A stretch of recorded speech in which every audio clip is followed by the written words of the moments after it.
అయోధ్య రాముని యొక్క అక్షింతలు ఏం చేయాలి, మరియు రేపే 22 జనవరి 2024 ఆ రోజున పూజా విధానం ఏంటి అని చాలామంది కూడా అడగడం జరుగుతుంది. చూడండి, ముందు విఘ్నేశ్వరుని పూజ చేయాలి. తర్వాత రాముడి ఫోటో పెట్టుకోండి, 5 దీపాలు పెట్టండి. పెట్టి ధూప దీప నైవేద్యాలన్నీ కూడా హారతి అన్నీ సమర్పించి చివరికి 108 సార్లు ఈ యొక్క మంత్రాన్ని చదువుకోండి.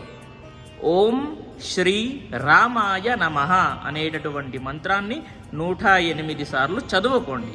మరియు రాముని యొక్క అక్షంతలు ఏం చేయాలి అని అంటే, విశేషమైనటువంటి రోజులు ఉంటాయి కదా, పుట్టినరోజని లేదా పెళ్లి రోజని లేదా కొత్త ఉద్యోగంలో చేరడం కానివ్వండి, మరియు ఇలా రకరకాలుగా ఉంటాయి కదా. అప్పుడు విశేషమైనటువంటి రోజులు ఉన్నప్పుడు తలపైన వేసుకొని ఆశీర్వాదం